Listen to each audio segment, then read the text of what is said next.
नीतीश कुमार की अगुवाई में बीते दिन उनके आवास पर विपक्ष के 15 दलों की मौजूदगी में बीजेपी को 2024 लोकसभा चुनाव में हराने के लिए बड़ी रणनीति बनाई गई है। अब अगली बैठक 12 जुलाई को शिमला में होगी, जिसमें आगे की रणनीति और सीट बंटवारे पर चर्चा होने वाली है। लेकिन वहीं यदि राष्ट्रपति के चुनाव के समय तक देखा जाए तो इस देश में विपक्षी एकता कहीं पर नजर नहीं आ रही थी। चाहे 2014 का चुनाव हो या फिर 2019 का चुनाव हो, उन चुनाव में हमें जरूर देखते थे कि विपक्षी नेता मंचों पर एकजुट तो होते थे, लेकिन विपक्षी एकता का विमर्श आगे नहीं बढ़ पाता था। कई बार हमने ये भी देखा कि कांग्रेस के बिना ही विपक्षी एकजुटता को जुटाने का बहुत बार प्रयास किया गया, लेकिन पटना में जो इस बार बैठक हुई है उसमें विपक्षी एकता का गंभीर प्रयास दिख रहा है, जिसमें जम्मू कश्मीर से लेकर कन्याकुमारी तक के तमाम बड़े पार्टियों के नेता उपस्थित रहे।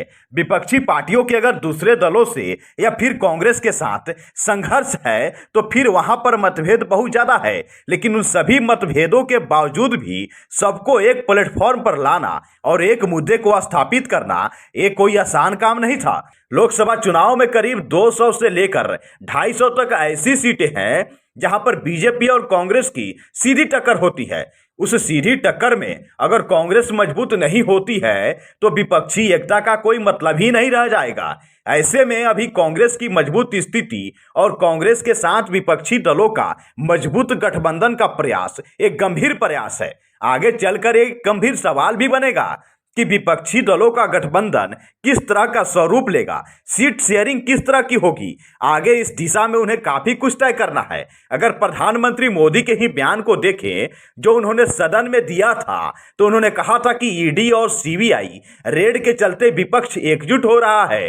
तो वहीं जेपी नड्डा पटना यात्रा पर आए थे तो उन्होंने बयान दिया था कि क्षेत्रीय दलों से मुक्त करना है। जब तक बीजेपी ये नारा लगा रही थी कि हमें देश को कांग्रेस से मुक्त करना है, तब तक क्षेत्रीय दलों को लग रहा था कि अगर कांग्रेस सिमटेगी तो उनका दायरा बढ़ेगा।